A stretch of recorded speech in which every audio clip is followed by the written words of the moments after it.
Hello again. Today we're having our class for Monday, the Monday that I'll be away, and we're beginning with the philosophical investigation subsection number 20.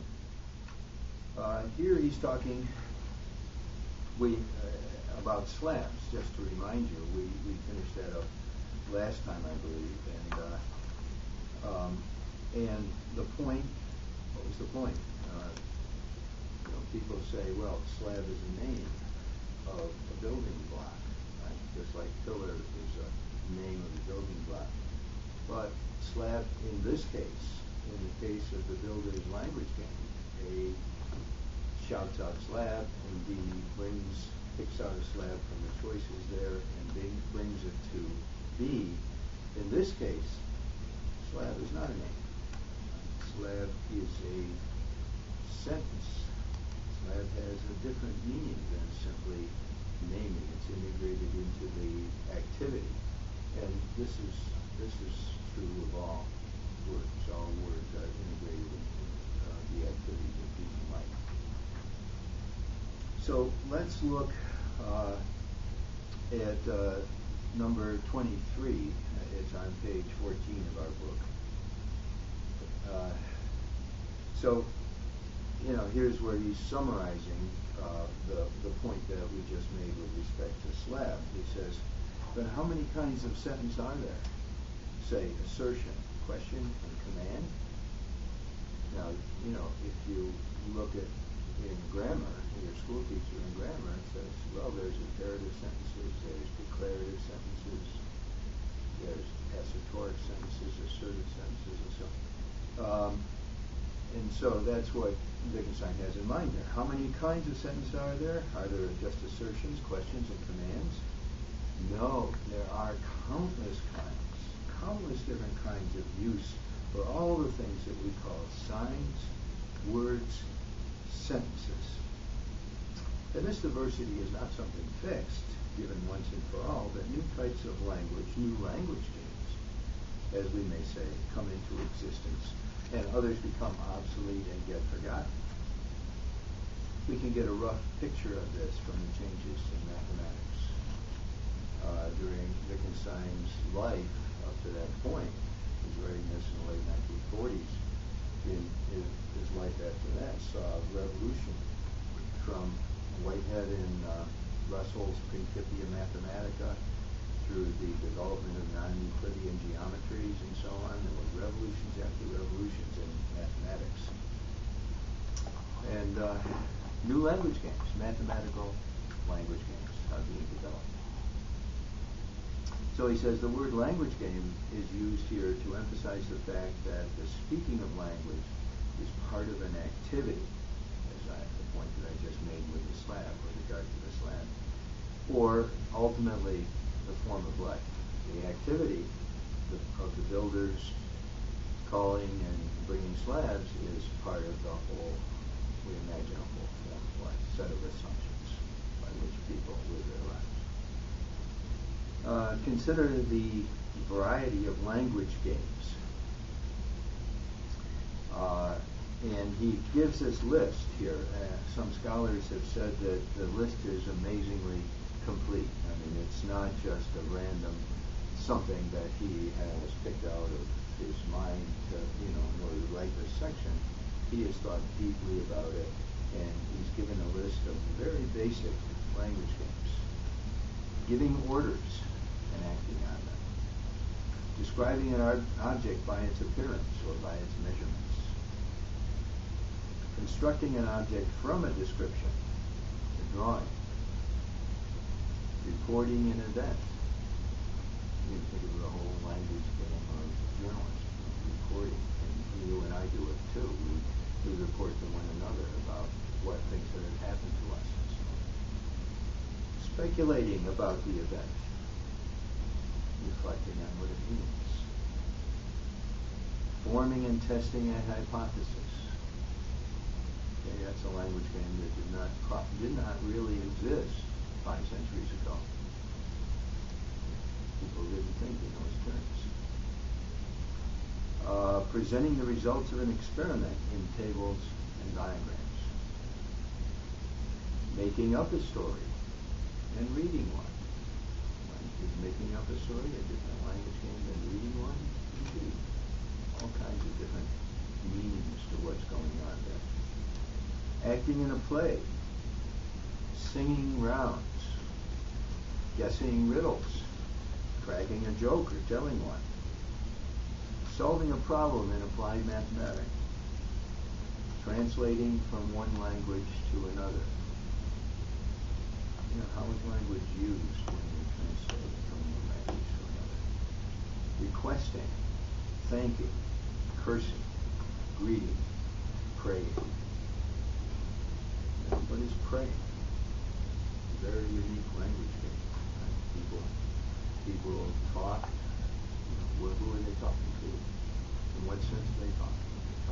They say, "I'm talking to God," or "I'm praying to the Dharmakaya in Buddhism," or Brahman in Hinduism. Very interesting and unique language game here. Do the words used in that have the same meaning? You know, are they making a hypothesis or is there some reality called God? No, not at all. Wittgenstein says, we'll see this more in his philosophy of religion. Something else is going on here, very different than factual hypothesis, testing hypothesis. He says, after this list, it is interesting to compare the diversity of tools in language and of the ways they are used, the diversity of kinds of word and sentence, with what logicians have said about the structure of language. This includes the author of Tractatus Logico Philosophics. Logicians tend to think logically, and remember the truth-functional analysis of language that Wittgenstein gave in the Tractatus, as if sentences, all sentences you have, remember elementary propositions, and these are analyzable to a certain reference to objects in the world, and they involve names, and then they're linked together by the logical operators, and, or, implies, and so on. Right? And in truth functional tables, you can link these together in different kinds. So reducing all this multiplicity of language to this kind of these logical elements, which obviously doesn't capture what's going on with language.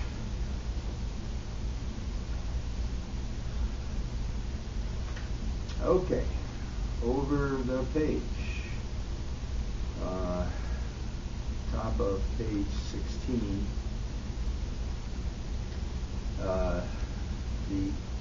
just before subsection 25, the last paragraph there, he says, the significance of such possibilities of transformation, for example, the turning of all asotoric sentences into sentences beginning with the prefix I think or I believe, and thus, as it were, into descriptions of my inner life, will become clearer in another place. And then in parentheses, he's got the word solipsism.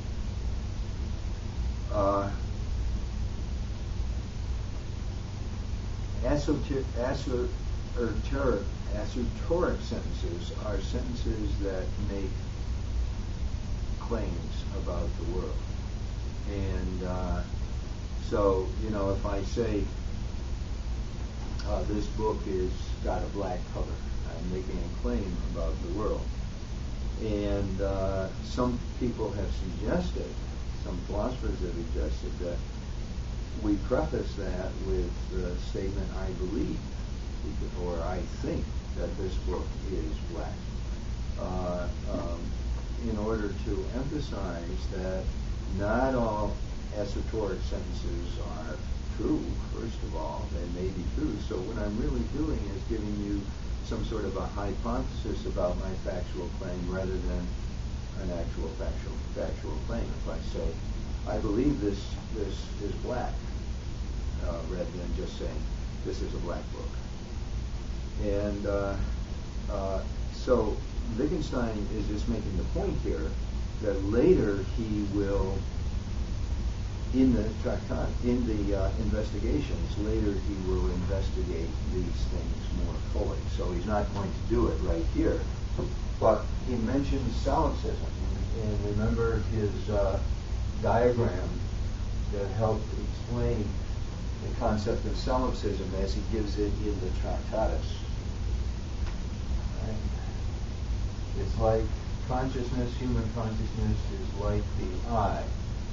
Right? The eye never appears in the visual field. It's a contentless presupposition at the limit of the field. And so is consciousness like that. So he, in order to just account for the unity of my experience, he gives us a metaphysical contentless, there's no content, contentless point at the limit of the world, which is not part of the world.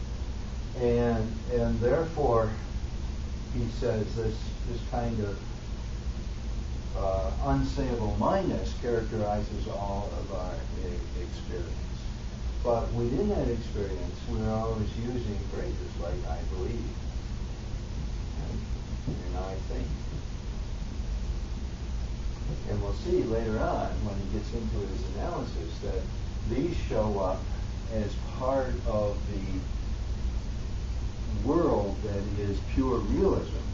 These show up, I'm interacting in a world with my body and myself and my relationships and my knowledge of other people, the people I know and so on.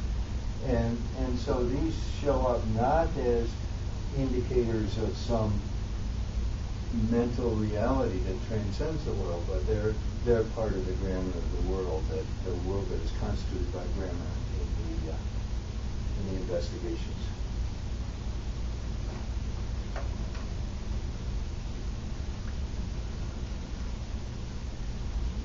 So in number 25, he says, it is sometimes said animals do not talk because they lack the mental abilities. And this means they do not think. And that is why they do not talk. But they simply do not talk. Or better, they do not use language, if we disregard the most primitive forms of language. Giving orders, asking questions, telling stories, having a chat, are as much a part of our natural history as walking, eating, drinking, and playing. So there's something about human beings. It isn't that language, to be a human being, it isn't that language is something added to our humanness, even though it developed after, evolutionarily speaking, as we've already seen, language developed very recently compared to the amount of time that human beings have been on Earth with this giant brain and so on, about 2 million years. Language may be, it developed probably, remember Greenspan and Shanker's thesis that language developed very, very slowly over an immense period of time as people became socialized in a sense that we became caregivers of our children, and there's an emotional language that is very deep that goes below the surface of the grammatical language, and then probably through using tools and explaining the tools and so on, there was a slow development of language. But now we can't understand what it might be to be a human being without language. What kind of experience would there be? And we can't understand the origins of language. In other words, we can't think, as we saw earlier in the investigations. We can't think what it's like not to think. Right? Our reason doesn't have a beginning in that sense for Wittgenstein. And then 26, one thinks that learning language consists in giving names to objects. You see this issue come up because it's a big issue, because not only because it's a very common mistake that people make, St. Augustine made it, right, in the Confessions, but he made it also in the Tractatus, that mistake. One thinks that learning language consists in giving names to objects, for example, to human beings, shapes, colors, pains, moods, to numbers, but to repeat. Naming is something like attaching a name tag to a thing. One can call this a preparation for the use of the word. But what is the preparation for? Different possibilities. Here I have a tag. It's named Elvis. So I'm going to call this marker Elvis. Instead of blue marker, it's now called Elvis. So what is the purpose for that? Does it improve my designation of this blue marker by giving it the name Elvis? There's names are given to things for different reasons. A variety of different reasons. It's not always just a simple naming relation as you thought in the tractatus. So in 27, he says we name things and then we can talk about them or refer to them in talk. Someone would say. See, it's in quotes. Right? As if, Wittgenstein replies, as if what we did next were given with the mere act of naming. As if there were only one thing called talking about things. Whereas in fact we do the most various things with our senses. Think of exclamations and with the completely different functions. Water, away, ow, help, splendid, no. Right? Each one of these has meaning. Each one of these, as it's used ordinarily, is a complete sentence. Not just it's because meaning is generated by the use that integrated with human activities in the world. So if I say water, now the word water can be used in different ways, right? If I say we're walking through the woods and we don't know where we are, and I see a lake appear in front of us, I say water. Right? Doesn't mean I'm thirsty. Doesn't mean I want that water. It means I've discovered where we are. And so each one of these can be used in a multiplicity of ways. Are you still inclined to call these the names of objects? That's what he did in Tractatus. He called them names of objects. Top of 17. In languages 2 and 8, there was no such thing as asking something's name. Like builders and going to the store and getting 5 red apples and so on. This, with its correlate, ostensive explanation, is what we might say a language game in its own right. That is really to say, we were brought up, trained to ask, what is that called? Upon which the name is given. And there is also a language game of inventing a name for something. That is saying, this is called, and then using the new name. So, for example, children give names to their dolls and then talk about them and feed them. Consider in this connection how singular is the use of a person's name to call him. One of the things that Wittgenstein insists on in his transitional period and in the philosophical investigation is that when we consider these philosophical issues,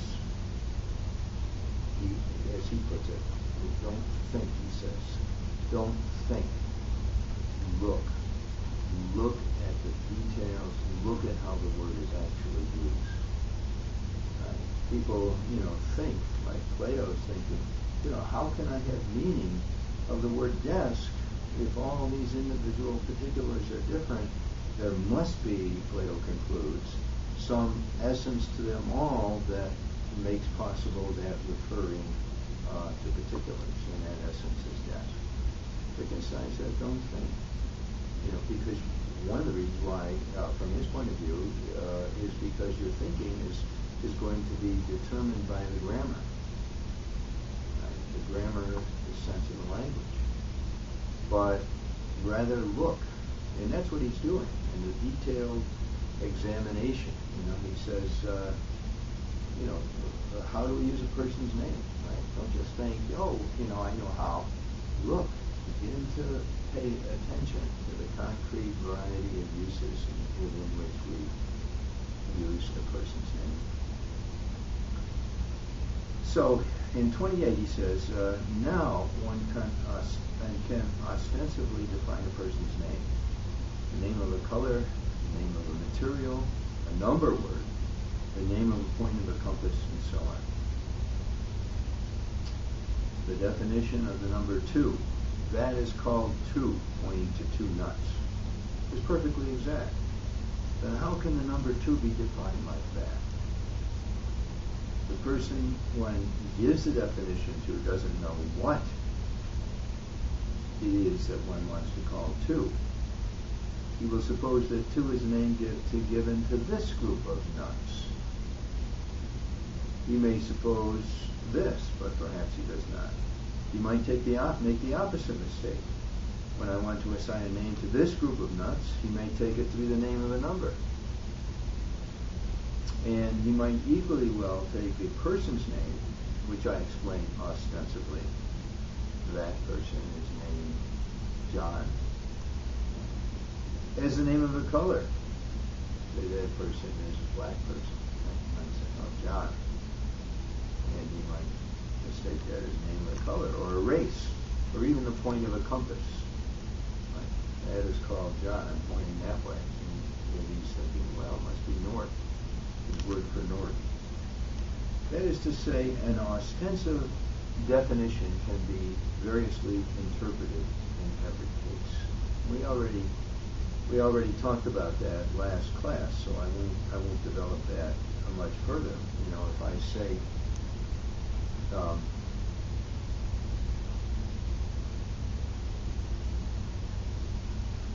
matter what we're pointing at, I might be pointing at the color. You're pointing yourself only works. He isn't saying it doesn't work. It only works within a grammatically defined context in which you know what the person is pointing to. And that context comes through language.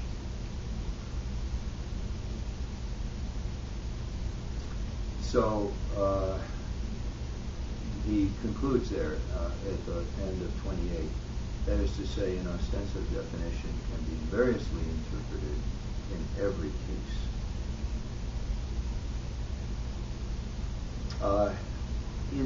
So notice the kind of vast transformation that we've got going on here. I'll take Elvis and write on the board with Elvis. Okay.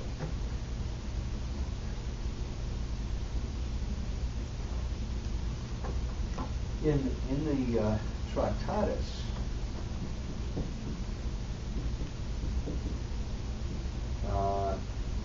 he had, you remember, names, and these names refer to objects. Objects are the coordinates, logical coordinates that make possible reference. And then what he said language did was make pictures.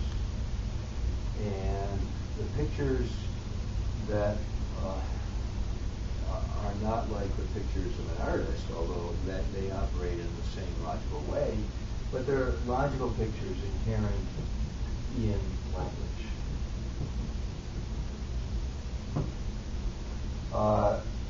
And so in his analysis of these logical pictures, he comes to the notion of elementary propositions.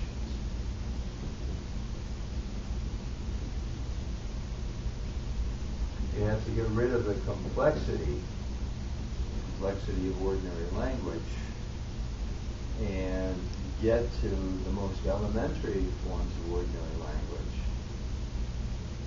Red, perhaps, would be something, but it's a very theoretical and abstract thing that he's doing. And in these elementary propositions, you must have sense, right? The order of the words and the reference. And the reference is provided by meaning.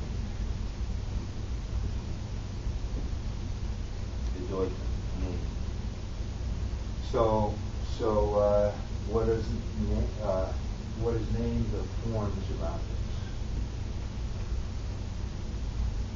Concave, the logical structure of reality.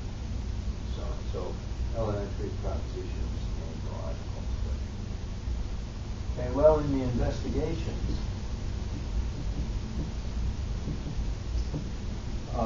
everything now is different. But you have a fundamental set of concepts in which this differentness of everything is being articulated. Here, you're looking at words. All words are not names, right? Well, some words are names, and we're looking at the variety of those names as words that have uses. So what is it that gives those words meaning? It's not naming something that's external to language. It's the grammatical. It's grammar. So you're looking at the grammar.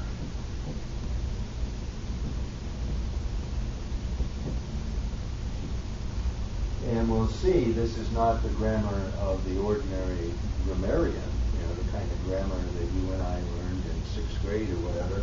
This is depth grammar.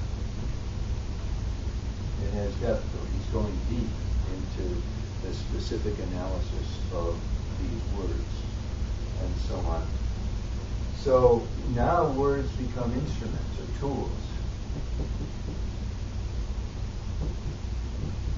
Instruments of language, tools of language that are integrated into the activities, the language games that human beings are involved with, vast variety of language games.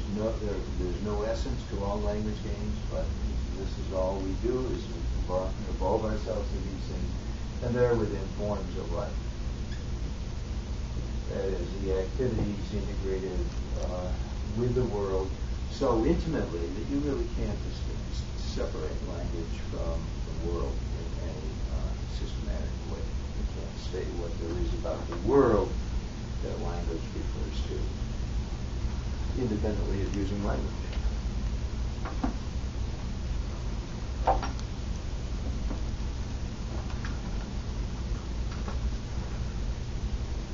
So over the page,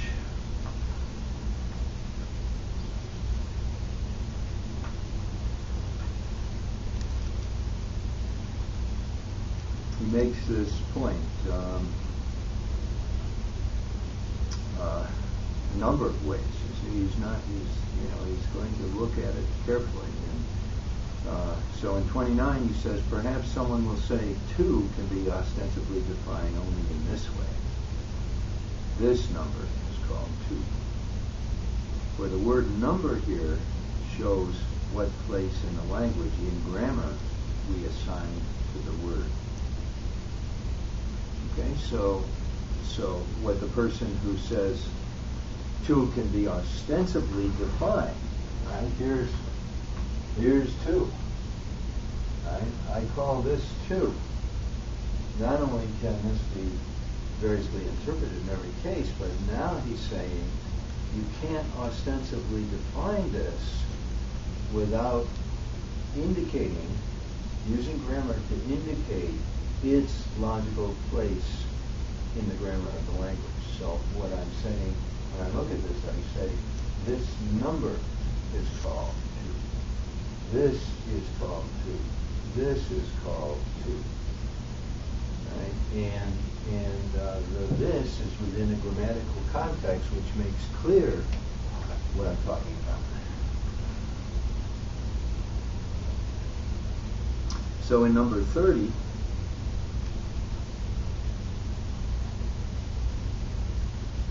he says, so one could say an ostensive definition explains the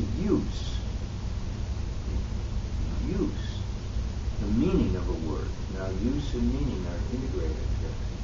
Right? It's not naming versus sense versus reference, but they're integrated. Naming becomes one function within the world of meaning. The meaning of a word if the role of the word is supposed to play in the language is already clear. So if I know that someone needs to explain a color word to me, the ostensive explanation, this is called sepia, will enable me to understand the word. And that is as long as one does not forget that now all sorts of questions are tied up with the words to know and to be clear. There's grammar. So the grammar of ostensive definition is tied up with other grammars. There's a kind of a network of meanings here that we are he's disentangling that network of meanings, just as in the Tractatus he was trying to disentangle the complexity of language into symbols.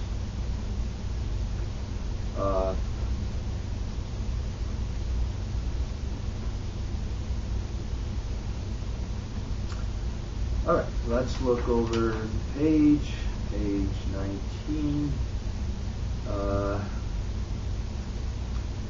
The end of that section, just before section 32, the last two paragraphs, he sums up what we've been talking about here. He says, we may say it only makes sense for someone to ask what something is called if he already knows how to make use of the name.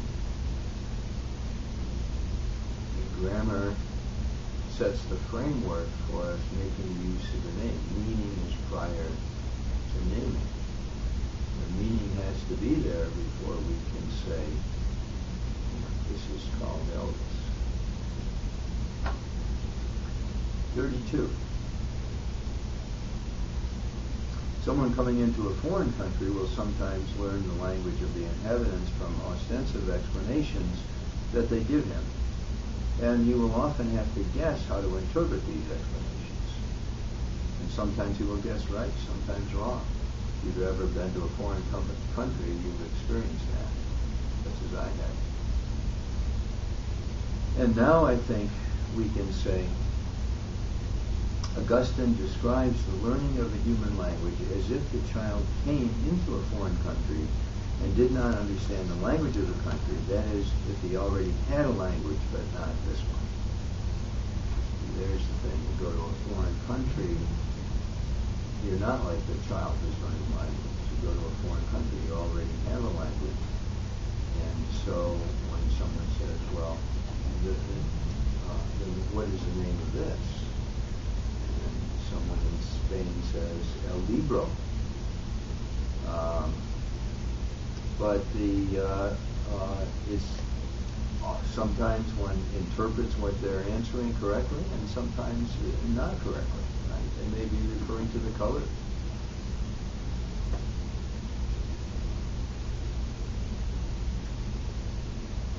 So he says, or again, it is as if the child could already think, but only not yet speak. That's the way we treat children, isn't it? We assume we're saying that it's as if they can think, but they can't yet. So we tell them the meaning of these words. And think here would mean something like talk to itself. So we assume, Augustine is assuming a child who's got a picture of a child that already knows how to think or how to talk. And then naming, pointing to things and naming fits, works for someone who already has language. You can't get outside of language to show the relationship between language and the world through naming. You've already got to have language to do that. So on top of page 20, the first new paragraph there, he says, suppose someone points to a vase and says, look at that marvelous blue. Forget about the shape. Or, look at that marvelous shape. The color doesn't matter. No doubt you'll do something different in each case when you do what he asks you to do. But do you always do the same thing when you direct your attention to the color? Imagine various different cases to indicate a few. Okay, so the person says, look at that vase. Ignore the shape. Just look at the color. What might we do with that command? we could ask ourselves, is this blue the same as the blue over there? Do you see any difference? Or you're mixing paints and you say, it's hard to get the blue of the sky. Try and get the blue of the sky. It's turning fine. You can already see blue sky again. Note how different these two blues look. You see the blue book over there? Bring it here. This blue light means an emergency is taking place or something. This blue light means what? What's this blue called? Is it indigo? In each of those instances, the word blue has a different meaning. Not entirely. He says there's a family resemblance in all our uses of words. But the context, the grammatical context, allows us to use the word blue in different meanings. So how is it that that somehow the meaning comes through extensive definition? Right? The grammar is placed in the framework of grammar. Possible uses of the word blue allows the word to have meaning. We don't need that extensive definition to understand it. Okay, let's look at a couple of pages further. Page 22.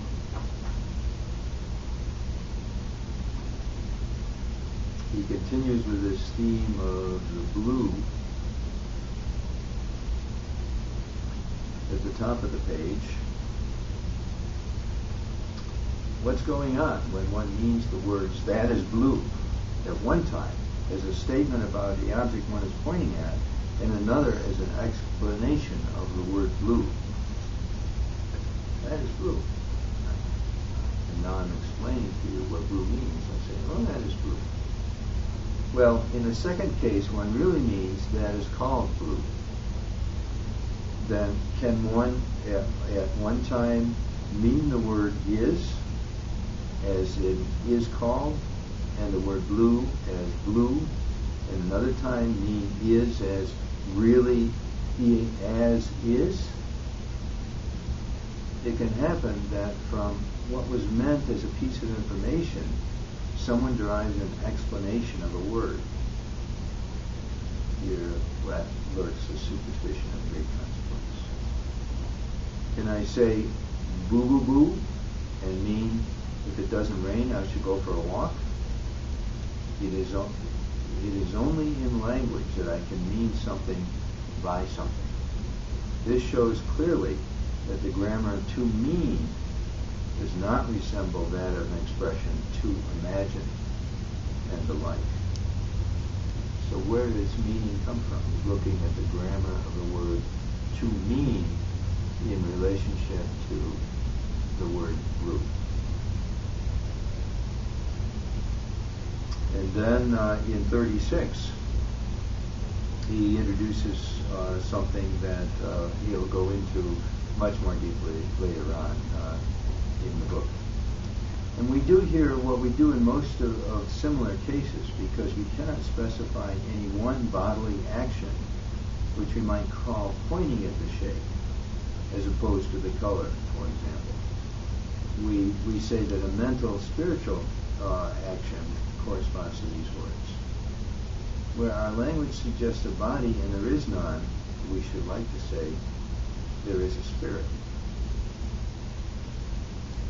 I say to you, I mean I don't point at you, I mean the blue that's on the other side of the room there in the second chair to the left. Well, now I'm giving you, I'm pointing to something verbally in language, and I'm not using my body to do it. So this raises the issue of the mind-body problem. Right? What is it that is doing the point? How am I doing the point? Is there some sort of a spirit there? And then he introduces a very interesting word in number 38, the word this. As we saw earlier, the word this is among the most abstract of all words. It's a simple little word that any little child can use. It's immensely abstract because it can indicate anything at all. This.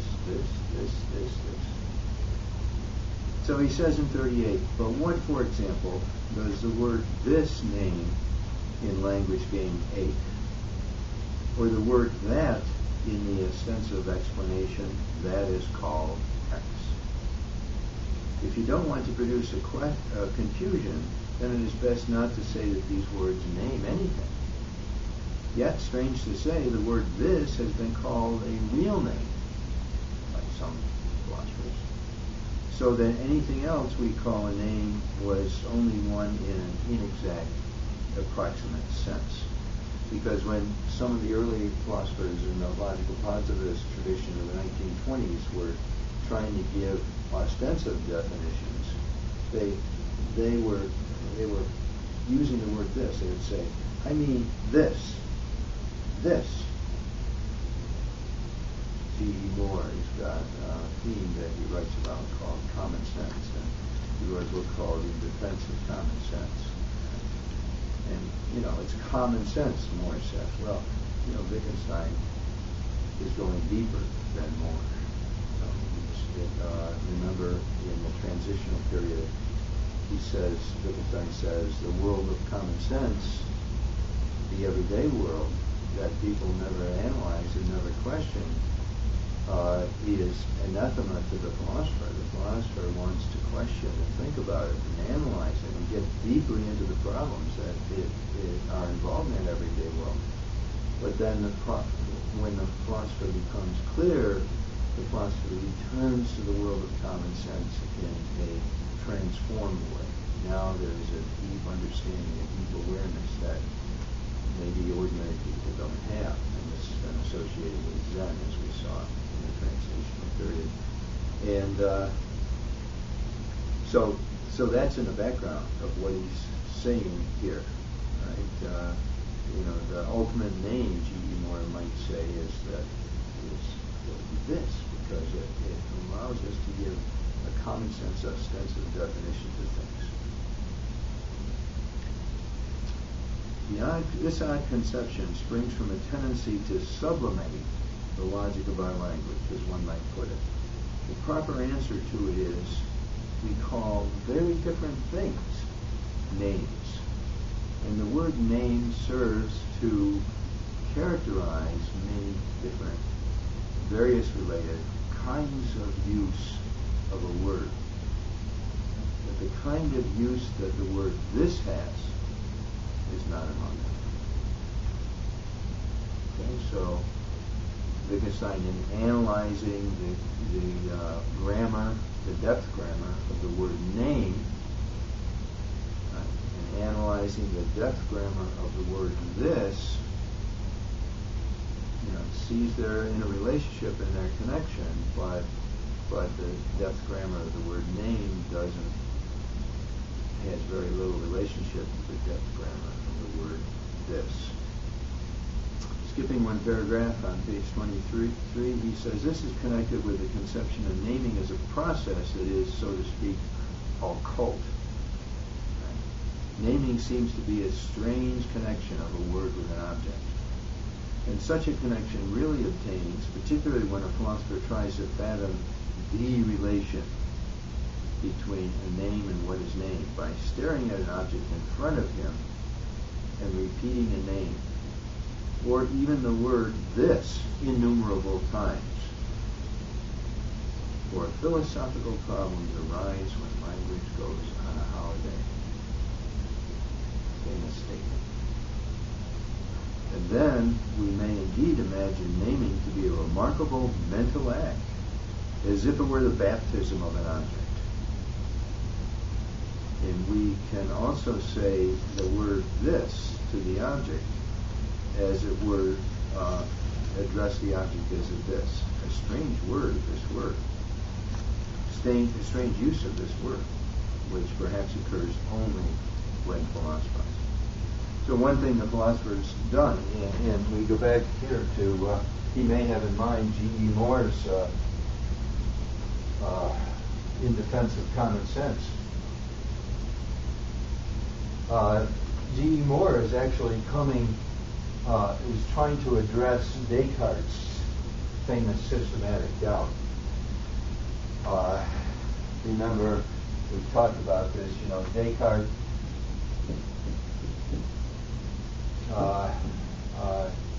Descartes, has this idea that everything I experience is experienced in my mind. Cogito ergo sum, I think, therefore I am. And everything that I experience in the world, Descartes says, is just another thing in my mind. If I wrap my knuckles on this desk, all that is an experience of sensation in my knuckles, and so on. If I look at the desk, that's a sensation in my visual field. So Moore says, how do we know? And he even says, how do I know? I have this concept of my body, Moore says. This is my body. Right? How do I know this is my body? Descartes says this. How do I know this is my body? How do I know these are my two hands? Because I could be dreaming. Could be dreaming that I have a body, because all I am is a mind that has certain experiences, Descartes says. And so in response to this, in a very famous part in his defense of common sense, G.E. Moore says, he stands there in front of his audience he's speaking to, or in his book he writes about it. He says, I know these are my two hands. And he looks at them. Look, I have absolutely no doubt. Let's defend common sense, Moore says. Let's look at these. I know these are my two hands. This is my body. These are my hands. I have no doubt. Let's get rid of this artificial skepticism, systematic doubt. And Wittgenstein says Moore is just as confused as Descartes. Right? Moore isn't solving Descartes' problem, understanding Descartes' misuse of language. Moore himself is misusing language. Like this. Look at this. I know these are my hands. This. That doesn't solve the problem of understanding the grammar of the word this, or the certainty of belief, or the problem of knowledge. So let's look then, language, as he puts it here, language goes on a holiday when we try to do philosophizing. Language went on a holiday with Descartes, and language went on a holiday with G.E. Moore.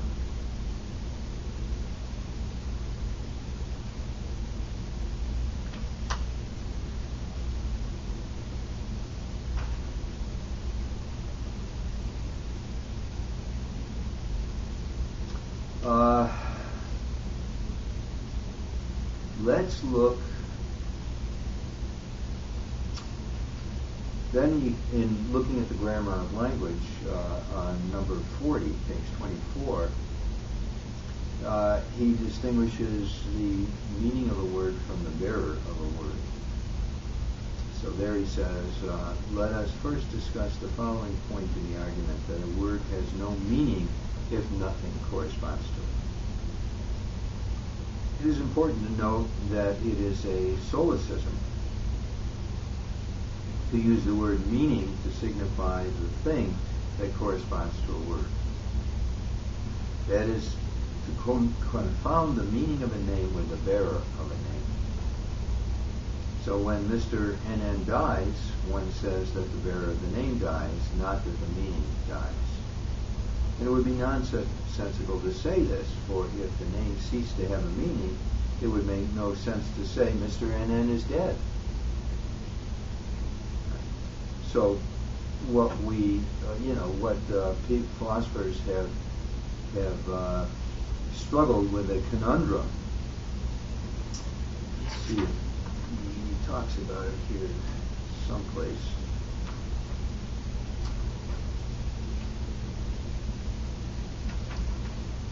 The meaning of the word Excalibur, he talks about. And so Excalibur is a sword, a famous sword of medieval English mythology. And so they, what if Excalibur is discovered and is disintegrated and is gone and so on. So there's no such thing called Excalibur. And does the word Excalibur lose its meaning? So what we got is an understanding. What we get from this is an understanding that names are part of the world of meaning. Right? And the meaning of the name may well be independent of a particular object that is supposedly named by that name. After we die, the meaning of our name will no longer refer to any object. Right? So the meaning is independent of the object. It's part of grammar in some fundamental way.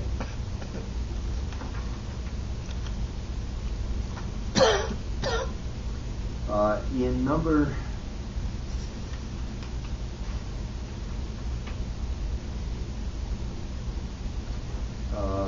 43. Wait, how much time do we have? 4 minutes. 4 minutes. Number 43, he concludes all of this. He sums it all up. Wait, how many minutes is class? 50 minutes. You're over. Sorry, it's 51. Oh, okay, I'll just finish up. For a large class of cases, this is number 43. For a large class of cases, the employment of the word meaning, though not all, this word can be explained in this way. The meaning of a word is its use in a language. And it includes names.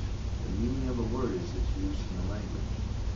And the meaning of a name is sometimes explained by pointing to its bearer.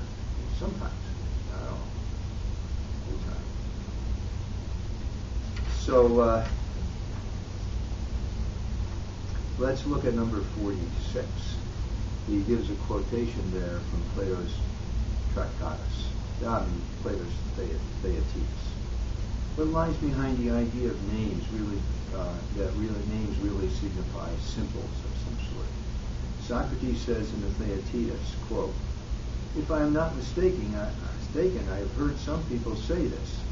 There is no explanation of the primary elements, so to speak, out of which we and everything else are composed.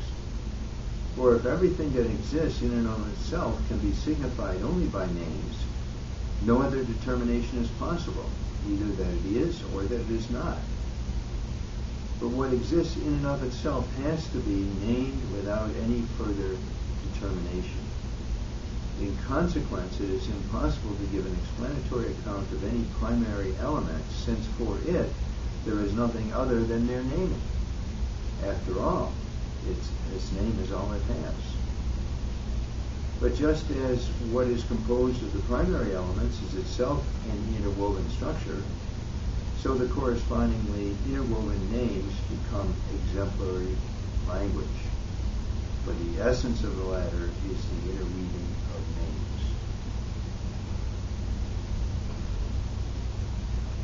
Wittgenstein says both Russell's individuals in Bertrand Russell's philosophy and my objects in the Tractatus were likewise such primary elements.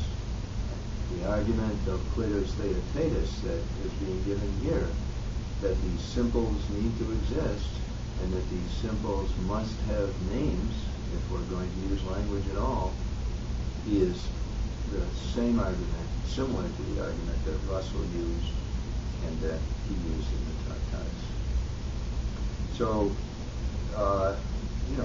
we've got, as we saw in the middle period, we've got this theme of groundlessness. And here, he's saying the drive for simples, the philosophical drive for simples, to analyze things down to their basic components, is a drive to find the grounding within what he calls, during the transitional period, the groundlessness of existence.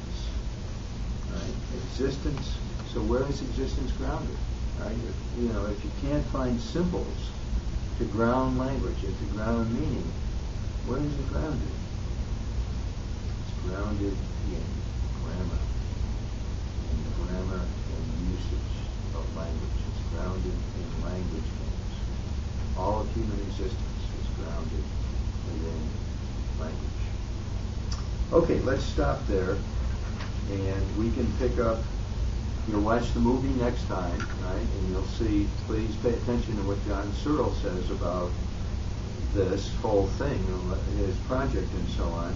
And then we ourselves, and bring in any questions you have about any of this, and we ourselves will begin next time on page 26 of our book.